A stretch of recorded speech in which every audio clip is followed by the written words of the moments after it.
3, 2. Ooh, sorry. Sorry.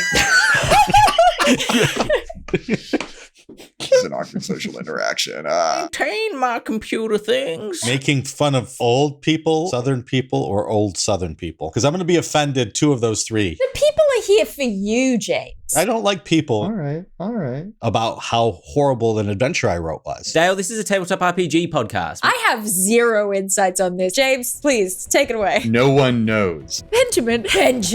Wizards, listen to me. All that and more right now. Ooh, yeah. All right. 3, 2, 1. Hello, everybody, and welcome to this week's episode of the Eldritch Lorecast, the #1 podcast on all social media apps as they pertain to tabletop RPGs. That's right. On Twitter, on Instagram, on TikTok, they're all talking about the Eldritch Lorecast. Not so much on TikTok. We only got about 200 views on any of the shorts that we did. My name's Ben Byrne, if you didn't already know that, and I am here with Dael Kingsmill, Shawn Merwin, James Hake. And James, I have to ask you, throughout the years, throughout the social media platforms you have tried, as it pertains specifically to plying your hobby of tabletop RPGs and D&D, which has been your favorite? Which have been the best experiences for you? It's Twitter. Well, so sad. I'm heartbroken. No, it really has been Twitter. Legitimately, every other social platform. I'm not into TikTok. Google Plus was a little bit before my time. Facebook, I would never even dream of. And I'm not a YouTuber, though I do sometimes think it would be fun to just stream some casual video game playing and D&D chatting. That's fair. What was it about Twitter specifically? The what do they call it? The town square of the internet at one point? Yeah, sort of. The thing about Twitter, at the time I joined, which was like 2015, is that it was really good. Very well. The thing about Twitter was... By which I mean to say... Twitter in 2015, 2016, 2017, those first, those handful of years, Twitter up until 2020, there was a lot of communication between the broader D&D community there. People like Alpha Stream and Sly Flourish and Shawn Merwin and Merrick Blackman and James Introcaso and a whole bunch of other people. All the Critical Role people were on there. Chris Perkins was on there. Jeremy Crawford was on there. So many big names in D&D you could just kind of sidle up and chat with. And there was a reasonably decent chance that you would get a response and end up having a conversation with someone who in the D&D sphere you really respected and whose intelligence you were really interested in picking. And these days, that's not really true anymore. It's why I'm not really so heartbroken that Twitter is in kind of dire straits right now, is that all of the things that I really loved about Twitter when I first joined it are either not there or they're there in a significantly sort of reduced capacity these days.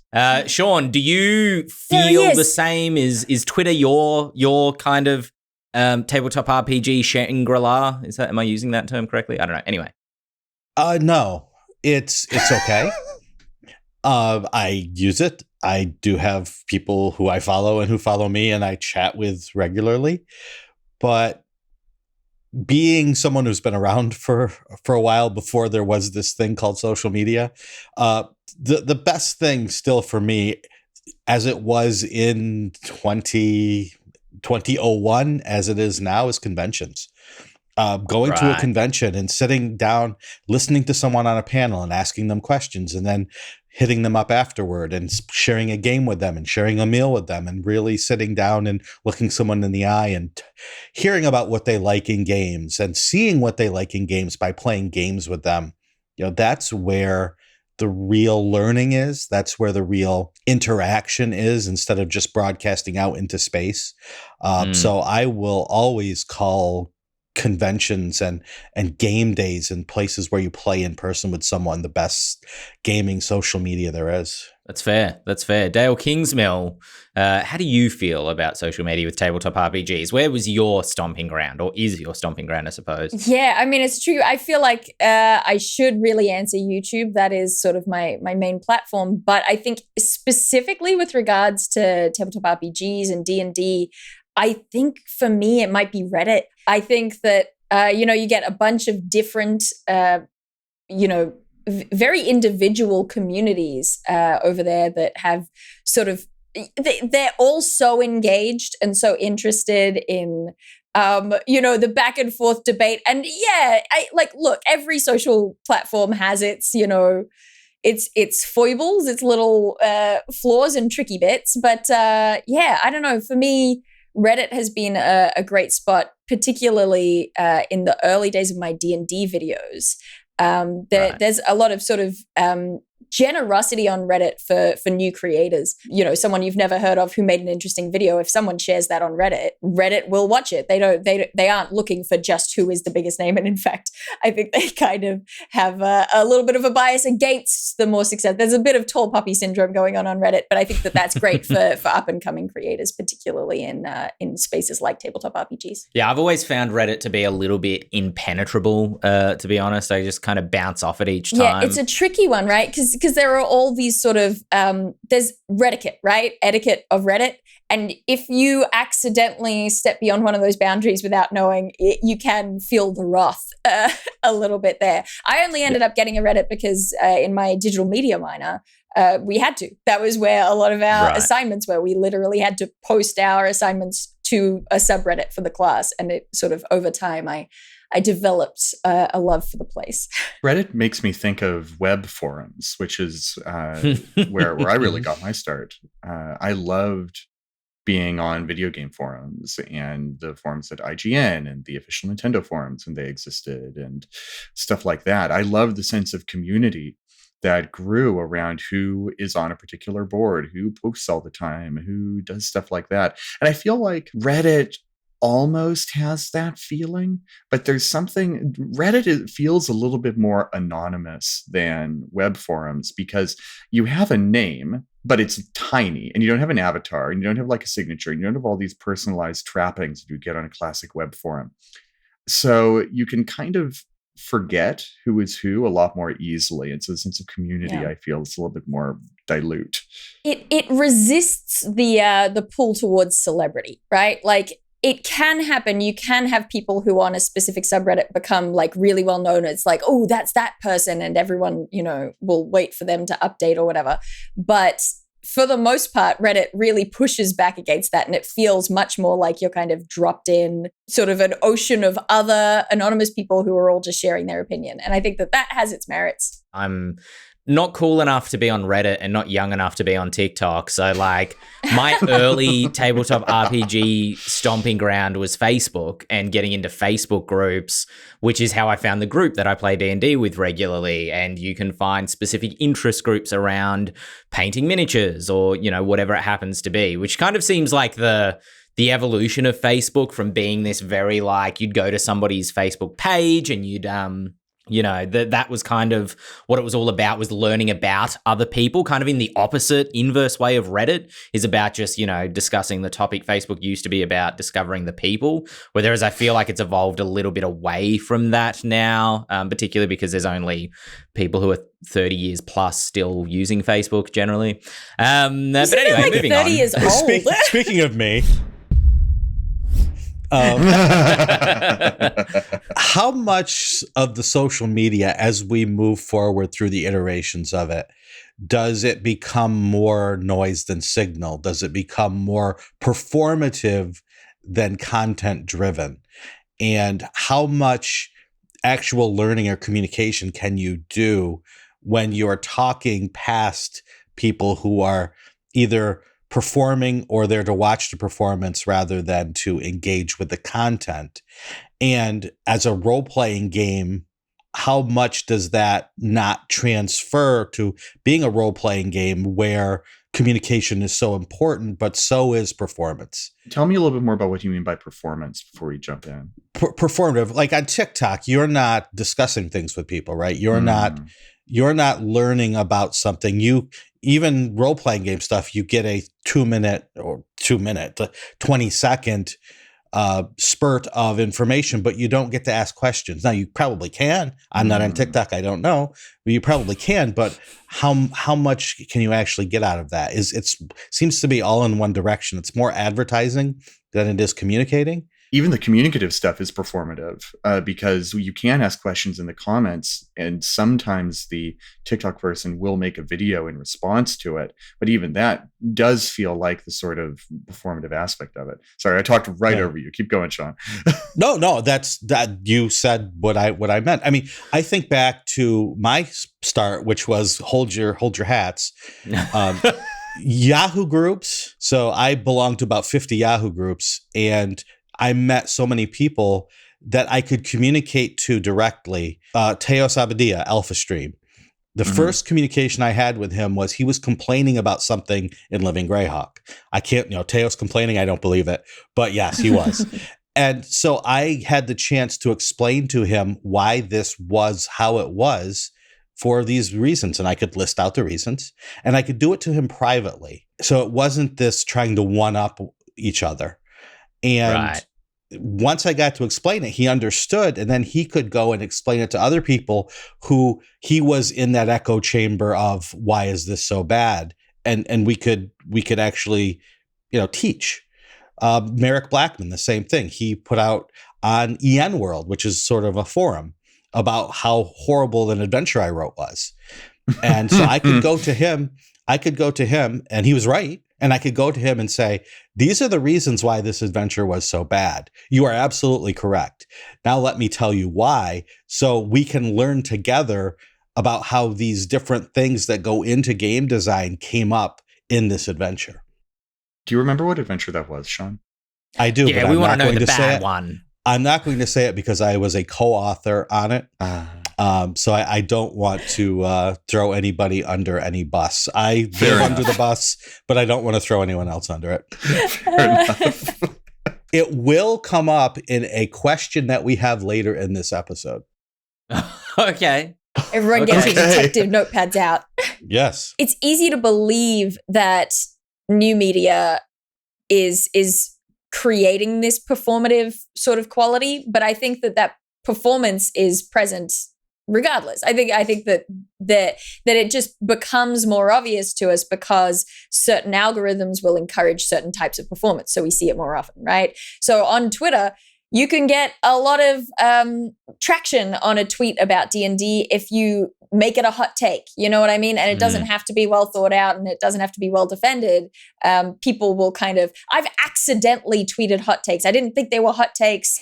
And then people misunderstood what I was saying. And then those tweets got lots of likes because people were like, yeah, I also am outraged. And, it's just fascinating to see it at work, because I do think that the way that certain algorithms for different websites are constructed, it just kind of pushes a specific type of performance to the front and makes us aware of it, where we maybe wouldn't be otherwise. Just a thought. I don't know. J Pizza Beats in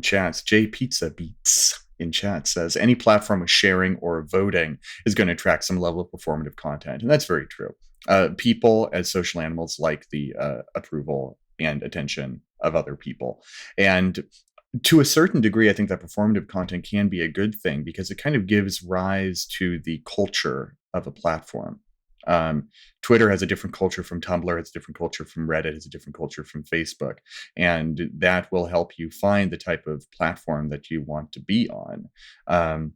Even if Twitter is so big that its culture is kind of diffuse over a lot of different fields, the fact that there is a culture around, say, the size of the content you make or the types of posts that you make. Right now, there's a culture of impersonating Elon Musk right now because that's the meme that's running through Twitter. But there's also those other memes that run through Twitter. And whether you think they're funny or insipid or funny and then insipid, I personally can't see that image of the guy from Tangled with a million swords in front of him without wanting to turn off my computer for a post your hottest take that will get people like this. Go away. Can I block that image, please? Can I word filter that image? But that's the sort of thing that happens on that platform. That doesn't really happen on Reddit. And that performance is good, actually, is my hot take. Yeah, I mean, somebody described it in a TEDx talk. specifically. I think this was Patrick Klepek, who's a video game journalist. And he was talking about how, was this Patrick talking about this? Or maybe this was Drew, who's the blinking white guy. I think it was Drew Scanlon. They worked at the same company, which was called Giant Bomb, controversially enough, which is a video game website. Anyway, this didn't mean to turn into an advertisement for them. Drew Scanlon, who became the blinking white guy meme GIF thing, he talked about how, things like memes and, GIFs and things are kind of body language through digital media, right? And they become insipid if the same ones are repeated again and again and again, but they're repeated again and again and again because there is a communal kind of feel to them that everybody, seems to relate to that specific thing. This is what it feels like when you get a good hot take is, 70 people threatening you with swords, apparently. And then you get a little bit of celebrity when you come up with a variation on that's minor enough to feel familiar, but different enough to feel like you're actually kind of cool and not being like all the other guys. Yeah, for sure. I mean, I think the trick with social media is finding that balance between performance and discussion. Somebody, I can't remember who it was, I'm sorry, mentioned in our chat just before that, much like this podcast, it is both a discussion and a performance, right? Because there is a veneer of like, we are talking about this now because it's what was written on the run sheet and we think it would be an interesting topic for other people to discuss. But before we were recording, we were talking about Cyberpunk 2077 and the nature of Cyberpunk, which was an interesting discussion in and of itself. The point being, finding that hot take that feels genuine, trying to find those performative, those clickbaity things that are content, as well. Because if it's too contenty, it kind of won't be discovered. And if it's too clickbaity, then it's insipid and boring. And trying to serve the community, I think, is trying to find the balance between those two things, which is what I felt Twitter kind of was a lot. Isn't it interesting, though, the way that wraps back around to this performative thing that Shawn is talking about, right? So you've got that thing of, I am outraged by this, or this is my hot take, and it is deliberately meant to give the impression of honesty and sort of a genuine insight into me as an individual person. Here's my feelings about this thing. And then also you see it in certain other places. I'm seeing sort of, this rise on YouTube of, for a long time, there were people making really casual videos who part of the signal that it was someone just at home who's a fan making a master edit of all the time so-and-so says this, right? And they would just make the title all lowercase because they couldn't be bothered, right? That was one of the signals that this is just a super casual video. But they got really popular because fans love that kind of content. And so the algorithm started liking those videos and it would share them with you. And now I'm seeing huge creators with massive companies at their backs trying that out. Let's also make titles that are really casual, full, long sentences that are all in lowercase because it gives the impression that we're just casual. This is just us hanging out in our sweatpants. And it's like, right, but you're not though. You're a corporation and you're just mimicking it. And so that it wraps back around. It starts out as this sort of, this cultural element of just like, hey, this is a thing that I care about. Here is my genuine opinion. And as it sort of gains this momentum, it comes all the way back around to the most performative of all. Yeah. I do fear this with D&D sometimes. Remember, we're a D&D podcast. Because right. Oh, yeah, right. Okay, sorry, yes. Is that there's like what you're talking about, Dael, the ultimate death of any meme is when it's used in advertising. Yeah.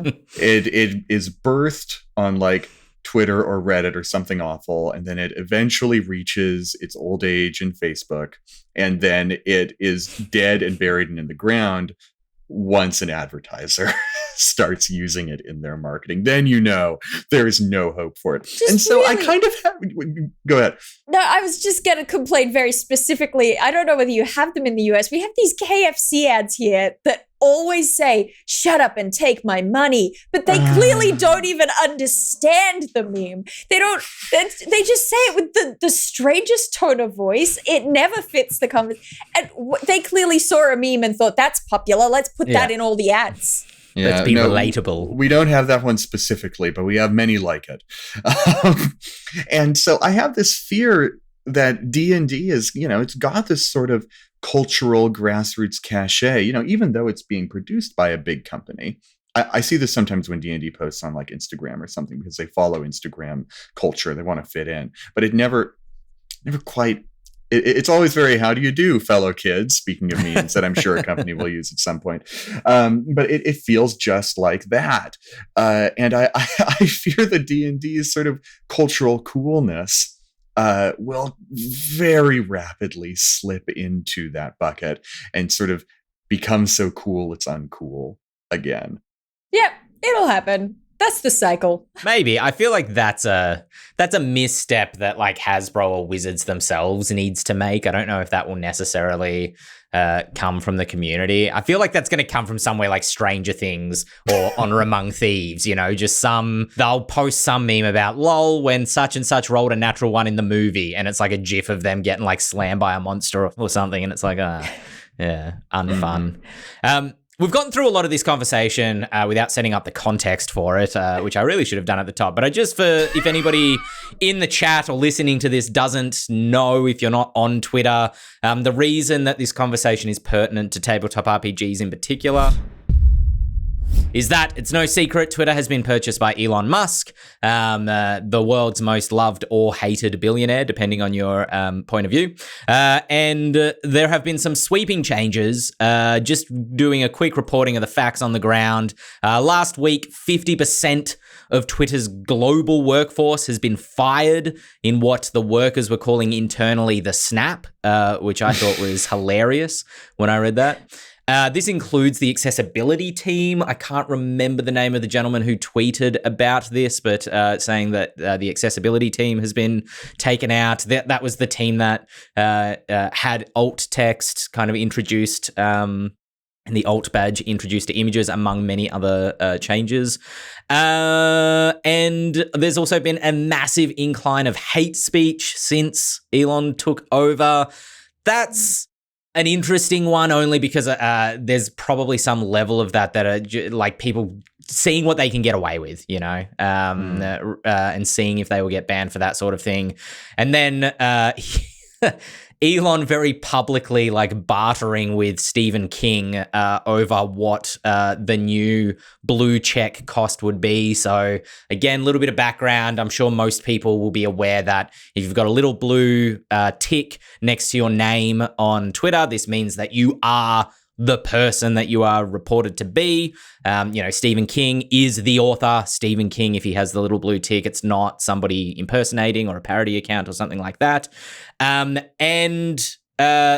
has been my understanding was that you needed to like send in some form of ID to get this verified that this account belonged to you. I'm not sure what the verification steps were. James, you seem to have an idea. Yeah. No one knows is how Twitter verification works. You will submit, and through an arcane and opaque process, they will say you are verified or you are not verified. And there is quite a period in the past, like 2 or 3 years, where people who very, very truly should be verified. I think about Gail Simone, the comics writer who's known for trolling her audience, who remains unverified. When, she is a public figure, she is an author, she is a writer, she is a significant figure on Twitter, just because of, speaking of the culture of that platform, Gail Simone's trolling is a part of the Twitter culture a little bit. And, she remains unverified. In our community, performer B. Dave Walters has submitted about a dozen times for verification. And even though he's got a bunch of videos up, even though he has, he has a D&D comic with a writer's credit right on the cover, he's not verified. There was a campaign to get performer Critical Bard verified. And it worked somehow, but only by sort of creating a hashtag and publicly pressuring Twitter. Hyphen Hedgehog says roll a charisma proficiency check for blue check mark. And like, yes, literally that's what it is. There is no sort of procedural wisdom here. It's just kind of if Twitter likes you, I guess. I do think that Ben might be correct in saying that you do have to send some form of ID at some point in the or at least that you used to, because I do remember there being a stage where anyone who uses a stage name or a a pen name, something like that isn't the one on their ID. I remember there being an era where they were having a lot of trouble getting verified check marks. So I think that might have been correct also. That might be a component of it, yeah. Well, I've never attempted to get verified because I know it's such a mine shaft of despair. Yeah. I've never even, I don't care. Well, it doesn't matter now anyway, because Elon fired the diviners that were determining who was worthy of verification or not. And now, as they said in the chat, it started at $20 and then Stephen King, champion of the people, bartered it down to $8, which just goes to show Elon's management style, I suppose. Just ask the people. He did also barter Garfield the cat down to $5, in case you missed that. So we can thank, if it does go down to $5, we can thank Garfield. Now this Garfield bit actually clicks into another interesting aspect of this fiasco, because that was not an official Garfield account. If you look at the ad, that was just someone who changed their screen name and avatar to be Garfield the cat to imitate the official Garfield account to kind of dunk on Elon. Right. And this is indicative of the sort of cultural implosion that Twitter is having right now, where everyone with a blue check mark wants to be in on the joke. Well, the thing is that, like, once this comes into effect, and I believe it might have come into effect today or yesterday, depending on where you are in the world, where it's Twitter Blue. It's like YouTube's red version of that, but it's for Twitter. The extra things that it gets you is very, let's say, vague and evocative. But one of the things it definitely gets you is a blue check mark, no matter who you are. There's no verification step. Like, multiple people can be claiming to be the same person. And if they're all paying their $8 or their $5, they're all verified as being that person. That's my understanding of the facts as I have read. And so therefore, there's no way to verify who is who on Twitter anymore if this comes into effect the way that it appears to be doing. So Twitter's a dumpster fire, basically, at the moment. It's troubling for a lot of reasons. So the reason, by the way, our dear listeners, the reason that we're talking about this is that it does play a significant role in creators within, any space, but particularly to our interests, the D&D and tabletop RPG space. If you are a creator, an independent creator online, you need a Twitter account. This is something that, I mean, very sort of sell out of me, I suppose. But again, digital media minor. When we were at PAX and I was talking to lots of people, and the subject of networking came up, I was like, you need a Twitter account. You need to be able to be found. After you meet someone at a convention and you have this great conversation, you make a good impression, they have to be able to find you online. And the first place that they're going to check is Twitter. It is this hub of stuff. And then it becomes a really important place. It's scary as a person who, my thing is that I make YouTube videos, right? And yeah, YouTube is my main hub of stuff. But for example, I mean, if you're a Twitch streamer who's just getting sort of started and you don't already have one of the most recognizable names on Twitch, this is going to kill Twitch's growth. It's going to kill it, because the only people who are going to see a Twitch stream when it starts are going to be the people who are already spending all of their time on Twitch. So anyone who comes in from Twitter, I'm saying it will. It's if things collapse, and I actually don't think that they will collapse. I think that it's just going to become a tangled mess of difficult to use features. But there's all this talk about moving to another platform, and I just don't think that that's actually going to happen. Yeah. Lots of people have thought that sort of thing will happen in the past, but it is incredibly, incredibly difficult difficult to unseat a social media platform that has situated itself and really sort of grown roots.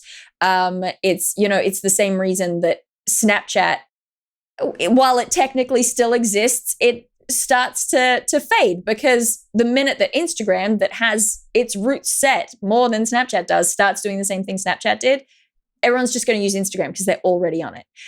I firmly believe that TikTok is eventually going to start to fade because YouTube is doing the same thing and Instagram is doing the same thing as TikTok. Those are two monoliths that are going to make it really difficult for even a very successful new platform like TikTok to really hold on, because there's just a bigger audience who are already using those other platforms for things anyway. People are already spending all their time on YouTube anyway. So at a certain point, it's just going to be hard to keep growing that audience. And if people did leave Twitter, which again, I don't think that they will, it's just going to be a nightmare in terms of trying to get your audience to move somewhere else.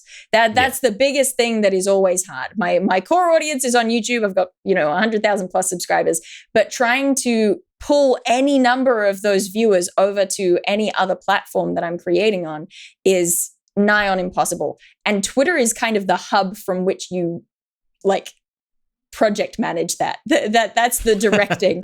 You're doing all your middle of the road police signals, whatever that's called, trying to get people to go to where you want them to. And if we lost Twitter, that would be a huge blow for any creator, especially in a niche space like this.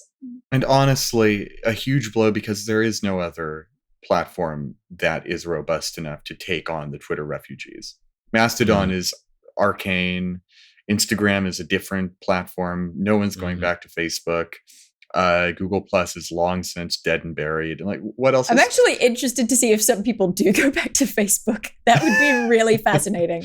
I think some people are going to go back to Tumblr because of this. Yes. And I don't think it's outside the realm of possibility that people would go back to Facebook, but I don't think that Facebook is currently set up to do that well, to handle that well. Yeah, MySpace. Facebook's, just by their very structure, every social media platform is built for different things, right? Twitter is one that is very low effort to quote unquote content create for or have discussion on, right? People on TikTok, generally speaking, I don't think, I'm not a TikTok aficionado, but from what I've observed, mainly from my wife's habits of scrolling through TikTok, you're largely not opening the comments at all. There's no real discussion happening on TikTok. And if it is, it's just to abuse the person who commented before you for having the wrong opinion.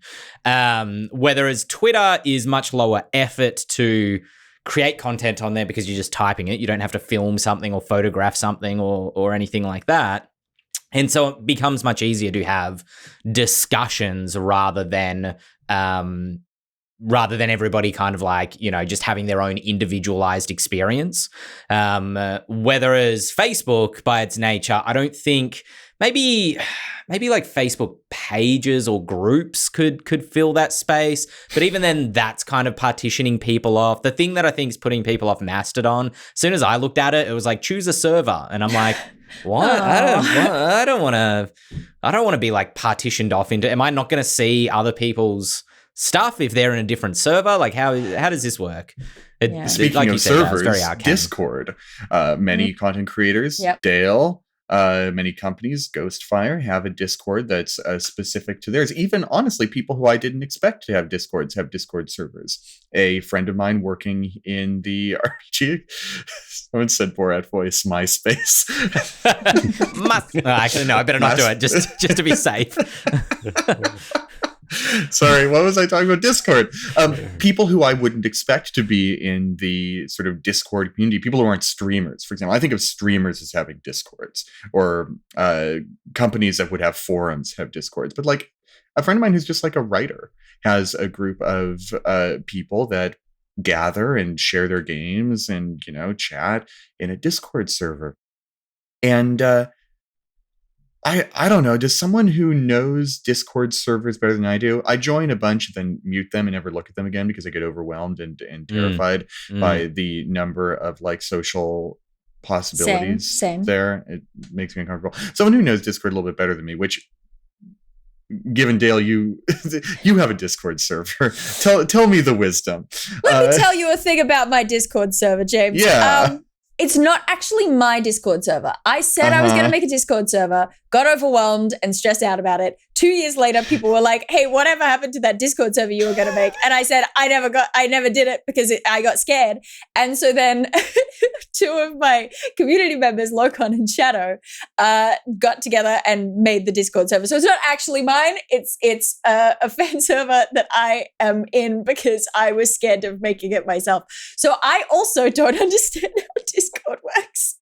Great. Yeah, Discord moves at its own pace, right? Because Discord, like each tech server that you're in, and I very famously in the Ghostfire Gaming Discord don't know how it works. You know, I went through and pinned a bunch of articles at one point to the blog so that people could find them easily enough, and ended up with, like, you scroll back down to the bottom of that chat and it was just like a whole page of Ben Byrne has pinned this and that and that and that. And I was like, whoa, what have I done here? Okay. Very frequently, I will accidentally almost reorder the Discord channels in the server because I've got moderation capability there. And if I just click for a little too long when I'm trying to enter a server, I might drag it to another position. That being said, my understanding of Discord is that, you know, it moves at its own pace because it's just a chat log, right? It's not like even Facebook or even Twitter where it's easy to scroll up and access the conversation after it happened on something like Facebook or Twitter or a forum back in the ye olden times. It's very difficult unless you're using the search function, I suppose, to find previous conversations on Discord because they're just kind of lost to the script of that particular server for all time. Yeah, well, the thing that I thought was so exciting about Discord before I got scared of it was that the structure of it is so reminiscent of old school, like, MUDs, right? Like the MUD style, like, yeah, there's different rooms, but it's basically just a top-down chat. And if you're there for the thing while it's happening, then it's, you know, it replicates this very... how deep do I get into this? I think the internet, I did a lecture at some point that was talking about how the internet in many ways replicates sort of an oral culture in that it is kind of both ephemeral and archival at the same time. Like, you have this archive, but you also kind of have to be there because once it's gone, it's kind of gone. Like, It is saved, but how are you going to find it? How are you going to get to it? Which is fascinating. It's fascinating to me. I love it. Ricame Adolphus in chat did make the point. The only thing I see off here is the word has. Twitter is still in a cleanup phase after switching owners. Give the people working there a chance to rewire the thing. And that is a good point, that this is not the final version of Twitter. This is all pure speculation. But I'm going to allow myself a little doom and glooming because right now it's looking a bit of a mess. I'm sure that the people working there are very competent and they'll pull it together. And like I said, half that are left. Yeah, I don't think that it's going to collapse. I think it would take a lot to make it collapse, but it's not a great place to start off from. Having half your staff gone and having the owner bartering live with the horror writers and fake cartoon cats. I think eventually, like, if you just once everybody's impersonated, I don't know what that accent was, impersonated Elon at least once. Although, very funnily, I saw Crit Crab trying to get himself banned by impersonating Elon, and it just didn't happen for him. I'm not sure why. I'm not sure if that's like a compliment that Elon's like, nah, I like you, Crit Crab, you can stay, or whether that's an insult because he flew too beneath the radar. But just very quickly, Dael, do you use any alternative social media platforms where people might find you apart from YouTube? This is where I start to regret that I have a different tag on everything. I'm on Instagram, I'm on YouTube, I technically am on Facebook as well. I'm on Twitch. Basically, type in a social media platform and follow it with Dael Kingsmill. That's the best way to find me. James Hake, what about you? Well, I'm actually thinking of starting up a mailing list. I'm going really old school, back to email. MT Black, a D&D creator on the DMs Guild, part of the Australian gaming community, lovely guy. Yeah, he's a great guy. He has a mailing list of his own, and I think it might be a very smart idea less applicable to me since I'm with Ghostfire. I'm not a singer-songwriter, whatever, a writer publisher. I'm not a writer publisher anymore. I'm just a writer. I have a publisher. So it's less imperative that people know exactly where I am at all times. But if Twitter does go down, or it looks like it's going to go down, I'm probably going to start posting, hey, sign up for my mailing list, keep track of where I'm going to go write things. Maybe I'll start a blog, who knows? But if I have a mailing list, I don't need to know right now where I'm going to go. I will send an email once I know where I'm going to go. Shawn Merwin. Yeah. The funny thing is, before I became a freelancer, I worked at a digital marketing company that handled mostly email lists. And as James said, if you are trying to sell to a community, email is the best way to go. Without a doubt, sure. It has been proven time and time again by many people. But making that email list a thing, getting the emails in that list, that's the hard part. So all of the stuff we've been talking about is sort of marketing versus communication versus, specific types of sales interactions or personal interactions. And email me, Shawn at ghostfiregaming.com. I'll give it out. I'm fine. If you have something cool and important to say, I would love to hear it. And maybe we'll talk about this a little bit later too. Yeah. Okay. All right. I can see you're keen for that conversation. So we'll start moving on. I am the Ben Byrne on Instagram is the other one that I use predominantly apart from Twitter. So thanks, Maddie P, for the advice. I changed them all to be the one thing, so people can just Google the Ben Byrne and it's all one word. Maddie P, I'll never take that advice. I'll die this way. Maddie P didn't take his own advice. Hill. Like, to be fair. I have like 4 emails from Maddie P, like languishing in my email inbox, and I keep being like, I want to open it till I'm ready to respond, till I have time to actually look and carefully and mindfully consider what he wants to tell me. And so it means I never open them because I have no care and no mind. So I'll get to you, Maddie. He was in the Twitch chat, so I don't know if he's still there, but maybe you can just... Ben, I think you'll find that the very real Elon Musk and Garfield were in the Twitch chat. Oh, gotcha. Okay. They had ticks next to their names, Ben. Sorry, I didn't notice that. Well, so royalty here to have Elon himself appear in our Twitch chat. Just a quick little bit of just kind of headlining news to slam through. Honor Among Thieves. I know you were looking forward to seeing it on March 3rd with your popcorn and your D20s for some reason and your cosplay hat. But you now have to wait until March 31st. The movie has been delayed by a month, not a huge delay. No real reason was given, but it seems that it's probably just moving into a more advantageous spot for that specific movie. Two of the players couldn't make it that week, and they had to schedule it next month. It was switched with another movie. Did you know that? Oh, what was the other movie? What movie was it switched with? Scream 6. Oh, wait, they're doing a 6th one. That's what I said. They've got to warm up the audience for D&D with Scream 6. It's true. Tells you something about the relative prestige of the Dungeons & Dragons movie that it gets sort of trumped by Scream 6. Who knows? Maybe the new time slot's a better one. When I saw that they were moving it by not even quite a month, I was like, that's not enough time to really add. You know, if it was like more post-production stuff, that doesn't seem like enough time. But it makes sense if they have to swap it with Scream 6. Is Cindy in this one? Is Dael Weathers there? She's my favorite. Dael, this is a tabletop RPG podcast. We're not talking about Scream 6 here. Didn't you hear James before? I'm so sorry. Don't bring me into this, Ben Byrne. Off topic. I'm going to remember this when you bring up The Witcher, Ben.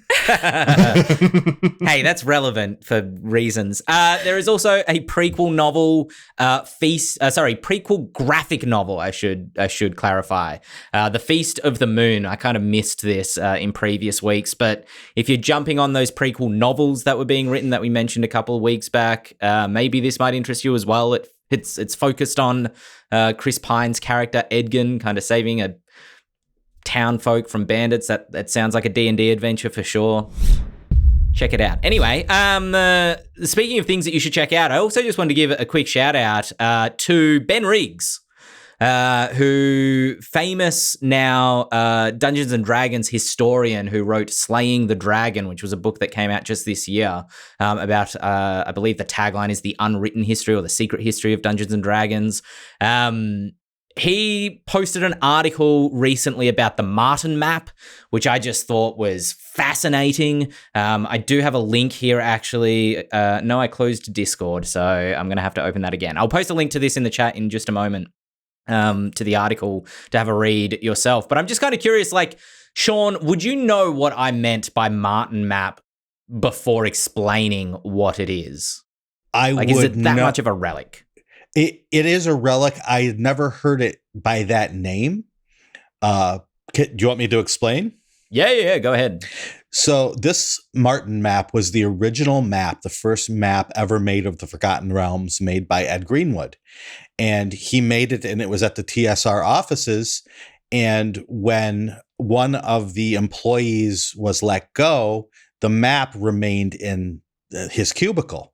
And then TSR began to go under, and there were rumors that they were going to be bought, and finally they were. And this map still sat there. And luckily, a woman named Julia Martin saw this map and said, maybe we should do this. Maybe we should save this. Now, tons and tons of material was just dumped in the trash, but she saved this one map, the original Forgotten Realms, which then made its way to Seattle when Wizards of the Coast bought it. And then it finally made its way to the Game Hole, which is a gaming room above a restaurant owned by Alex Kammer, who is the principal behind Game Hole Con in Madison, Wisconsin. So now it is under plexiglass, and it's up on the roof above his gaming table, the gaming table which Monty Cook used when he was at TSR in Wisconsin. And the Game Hole is it's the largest collection of RPG D&D material imaginable. I've seen it. I think James has probably seen it. And it's impressive. So the Game Hole is a fascinating location. Yeah. Oh, yeah. Yeah. So this map made its way through these various stages to a collector who is putting it in plexiglass and making sure that it's safe. But just the map itself shows a great history of games and how games are made, because this map is a hand sketched map, but the Moonshine Isles was not originally part of the Forgotten Realms, but when they wanted to make novels, they put this Moonshine Isles in the Forgotten Realms. So on the map itself, they cut out a picture of the Moonshine Isles and taped it to where it belongs on the Forgotten Realms map. So there's this taped extra thing on the map that's covering or half covering other stuff that used to be there. And that's how games are made, right? With tape and with hand-drawn maps. And so just to see that this Forgotten Realms that has spawned movies and books and novels and games and the imagination of millions of people, started with this map that was almost just left and discarded at TSR. It's got a real, just reading Ben Rigg's article, it has a real mythical quality to it. It feels almost like a real D&D artifact, that's been lost to, like the One Ring. It's been lost to time. Definitionally, it's an artifact. That is an artifact, that thing. Yeah. And the naming of it, I love that it just seemed like along the way, like so many people are involved in this, but the naming of it becoming the Martin map is so, it really adds to that mythical quality. It's like, yeah, but like I'm looking for a Forgotten Realms map, but the Martin map. Yes. It's like how they name an archaeological dig, right? After the town in Germany or wherever where they dug up this sky disk. It's the Nebra sky disk because it was found in Nebra. It's the Martin map because it was found by Martin. And I believe that Alex paid the same amount for the map that Wizards of the Coast paid Ed Greenwood for use of the Forgotten Realms. And it's only a 4-digit figure.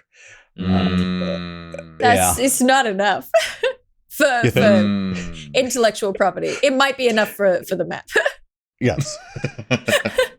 I see a Hyphen Hedgehog saying Indiana Jones and the Raiders of the Martin map, which is funny, but like legitimately a good idea for a D&D adventure. You know, it's like before you can even go find the treasure, you have to find the map that says where the treasure is, and that itself is an artifact. Like a magic item artifact that is a map in D&D, like you know how there are the magic items that are in every iteration of D&D? There has to be a map version. Add one now. So. Wizards, listen to me. Listen to me. You have to listen, okay? All right? D&D needs a map magic item. It's important. Shawn, you and I should get Alex Kammer on the horn and say, like, can we write Heist of the Game Hole, Search for the Martin map? Oh my gosh. Like as our Ghostfire free offering for Game Hole 2023. Like, let's just do that. I think that has to happen.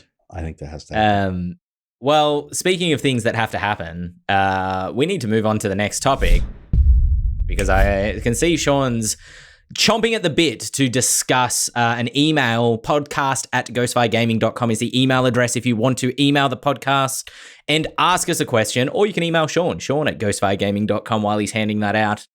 And maybe he can bring an email to the podcast.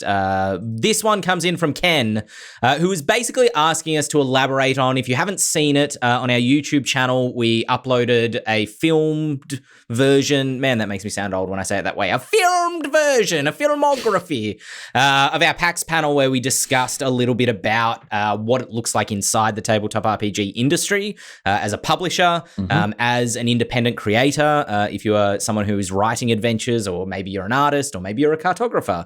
Speaking of map making, see, the segue worked. And Ken basically wanted us to just elaborate a little bit more, particularly when it came to independent authors / creators approaching a publishing company, and what is that process? What is the lead time from like pitching a project all the way to project being released?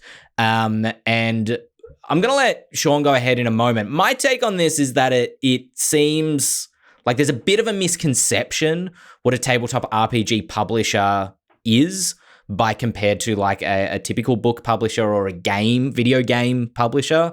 But Shawn, you seem like you have things that you want to say about this topic specifically. I don't know. You choose where to start. Well, I could start in 100 places, but I think it's important to realize the scale and the scope of different publishers. Someone like Ghostfire Gaming, we are still, how old are we? 3-4 years old? 3 and a bit. But we are constantly updating our process, and we had a meeting this morning about our new process, which now is approaching almost 2-year lead time from the ideation of a project to its completion. So 2 years, but that's a publisher that has to go through a proof of concept and has to go through art and has to go through products and has to go through all of those things that take an immense amount of coordination. So we might finish a manuscript and a year and a half later, we will publish that. Not all publishers work that way.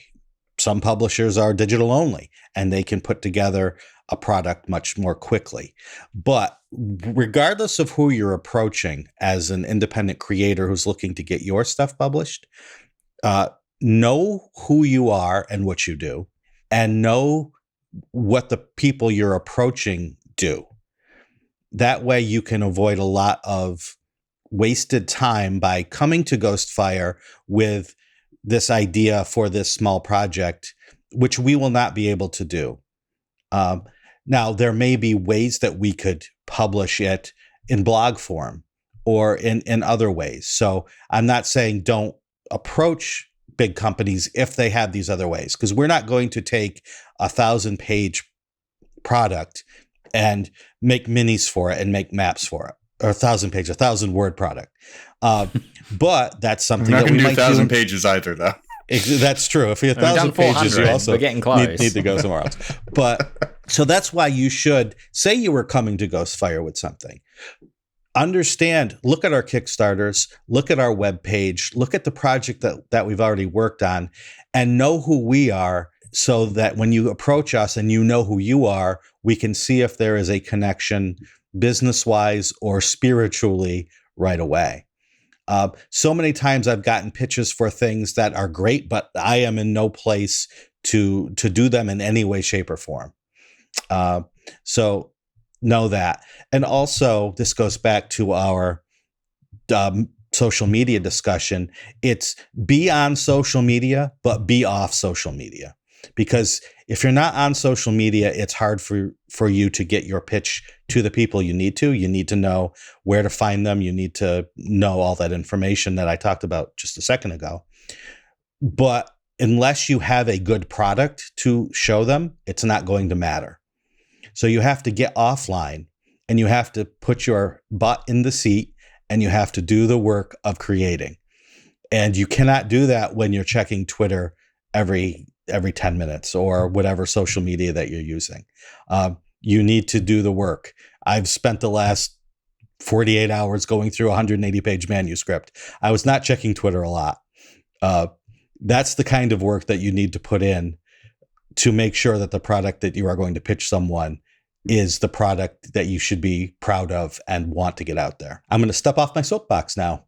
No, I think that's incredibly insightful and sort of hints at what I was saying a moment ago, which is I think that the misconception for publishers of our size, of I assume MCDM, Kobold Press, any even Paizo, any of those kind of third-party publishers for 5e particularly, is that we already, like you said, the lead time's 2 years and we've got projects kind of moving.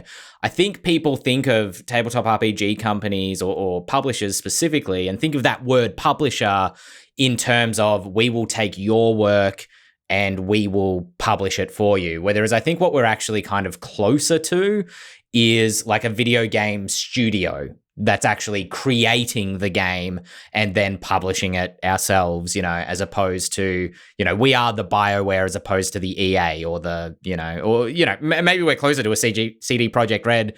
There's your Witcher Watch for you, just because they publish their own games. So, Benjamin, yeah, this is a D&D podcast. I was making a D&D relevant discussion point. Anyway, James Dael, anything you want to add to that discussion? I have zero insights on this. This isn't what I do. This is James. Please take it away. I just spoke to a lot of people at Big Bad Con about this exact sort of thing. If we're talking about getting your idea in front of a publisher, what Shawn said is exactly the right thing to do, right? Know who you are, know what they publish, make sure you're pitching to the people who publish the sort of stuff that you want to get published. That's great.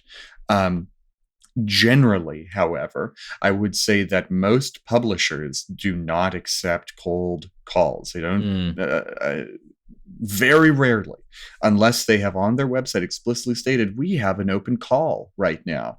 And to be perfectly honest, I haven't seen a lot of open calls around lately. It seems as though most publishers or studios or whatever they are have a stable of writers they like to work with. And they're operating at the level of productivity that they want to be. And there's no real need for brand new writers, which is not to say don't write, but you'll need to find a way to write that develops your skills and creates a body of work that is not reliant upon a publisher.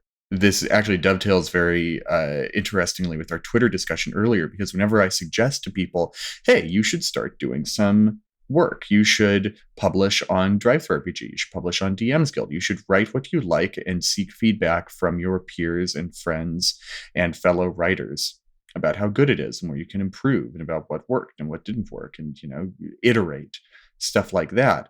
That's all very good. But you need a way to solicit the opinions of other people. And you can only really get so far with your group of friends if they're not in the tabletop industry, because your network will remain at the size of your friend group. Twitter, for me, was an incredible place in 2015 for me to reach a larger audience of people who cared a lot about D&D. And I put out a really huge amount of work because I was editing a weekly publication at that time. And I was writing blog posts for Kobold Press, and I was publishing on the DM's Guild. And I was just doing so much stuff, just way too much stuff, which is a habit I've never really been able to break. But what that did is it got my stuff in front of people's eyes all the time, because I was promoting it constantly on Twitter. And sometimes my friends who were professionals in that field would retweet it because they thought it was cool. They read it. They liked it. They wanted other people to see it. And if you're on Twitter right now, which is an era of sort of uncertain stability, you may not find such a readily receptive community. You may need to find an alternative method, stick with Twitter. Like we're saying here, it probably won't fall apart tomorrow. It might not even fall apart at all. But you should think about staking your claim in a variety of different places, including conventions in real life, as loath as I am to say it, given that COVID is still a pandemic in our world. Finding ways to get the stuff that you're doing in front of people and be a little bit aggressive, but have some social tact. That's a very fine line to walk. It's a lot easier on social media where you can just kind of go, I am throwing this into the void, and go take a look at it if you'd like. Whereas in real life, you often have to go up to someone and say, hey, I'd really like your opinion on this thing. Would you please tell me what you think of it? This is an awkward social interaction. I think be aggressive but have some tact is, you're right, it's a fine line to walk. But an alternative way to think about it is that, particularly at conventions, my experience has only ever been that people are wonderful and friendly and want to talk to lots of different people. That's why they're at a convention. Yeah. So being aggressive doesn't mean like throw it at them from across the convention and hope it hits them in the back of the head. Be aggressive means just don't be afraid to walk up and introduce yourself. Yeah, exactly. Confident, be outgoing. Be confident, if you're not those things in real life, be normal about it. Yeah, don't slap them across the face with the book and then, aggressive, maybe not the best word there. Anyway, sorry, James, go ahead. Well, all this to say, if you are a wonderful nerd person who has no social skills, which I count myself among at sometimes, there will be a learning period of knowing how to interact with people who you want to like your stuff. And you'll there's no way to teach it but for you to have a lot of awkward social interactions before you reach a point where you stop having them. Right. Or we have this social lubricant, I'm going to call it, not alcohol, but the social lubricant we gamers have is called games. So volunteer to run games.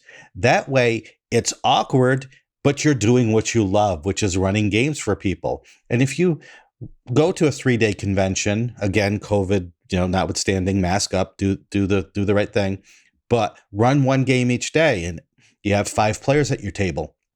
Each day say, hey, I'm running this game. I also have this thing up on the DMs Guild. If you're interested, let me know. And then you're dealing with people at the convention who are thanking you for running games, not just your players, but the people who run the convention, who often have connections to other people who might be publishers or who might be looking for someone to write a blog post for their company or for a website or for those sorts of things. So we love games. We love gaming. Let that be the thing that drives you forward rather than trying to do other things that aren't in your comfort zone. It's hard to overstate how powerful being reliable is. Yeah. If you're a person who, you're not going to change the world with a magnum opus, but if you are able to write a 1,000-word blog post every week and deliver it, and it is on a topic that the company wants to publish and that their audience likes to read, we will fall in love with you. There is no better way to prove to a company that you are a good writer and it's not about the quality of your writing. Quality of writing is truly second, I think, or third even to reliable, pleasant to work with. Be a good writer, write well. But if you suck to work with and you never hit a deadline, you're never going to get any work, ever. That's funny, because that's the same advice I give people who want to be like game masters for hire, is like, the service that you are selling is not your skill as a game master. There's plenty of very good game masters out there. The service you are selling is that when the group want to play D&D, they get to play D&D no matter what. There's no scheduling conflicts. Just also backing up what Shawn said, running games at conventions was kind of how I managed to get introduced to a lot of different people that kind of, led to the position I'm very fortunately in now. I'm not saying that that's like you can repeat that success if you follow these 3 easy steps. But even just playing at tables as well is great for getting introduced to people, because I remember one convention I was really nervous. There was a dude who was cosplaying, and I was really nervous about walking up and saying hi to him, but it had helped because I'd played Call of Cthulhu with him the day before. And so I was like, oh, Grant. I remembered him, walked up and I said, I love your Geralt of Rivia cosplay. Bam, bam, got 2 in, and that's going to be the episode for this week. I'm not kidding, that's a true story. I don't know if Grant listens to this, but I remember your cosplay. It was awesome. He has an Instagram where he does leatherworking and a YouTube channel as well. I couldn't tell you what they were. Anyway, this has been the Eldritch Lorecast. We will be back next week. Our Twitter handles, if the website still exists, are just below our names. If you want to keep the conversation going over there, or spread the word of the Eldritch Lorecast, because we are only spreading it via word of mouth. We don't do any advertising or anything behind this podcast. So let other people know that we exist. I'm sorry, James is just fighting with the focus so on his blurry. camera. It's very funny. There's nothing I can do about this. Just get in there, blur up. This is your fate now. Bring it back. There we are. There we go. A victory to end the Excellent. day. Just trapped in the ghost realm for a minute there. Ethereal and foggy. I'm glad we've managed to free you. My name's been Ben Byrne, here with Dael Kingsmill, Shawn Merwin, and a recently freed from the ghost realm, James Hake. And we will catch you next week.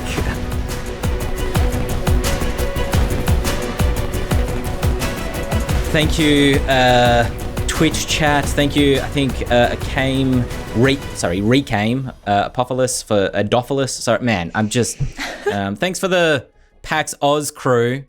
I saw Dread in there. I saw Luna. I'm sure there were a couple of others. So thanks for coming and hanging out. Matt disguised as Elon Musk, apparently.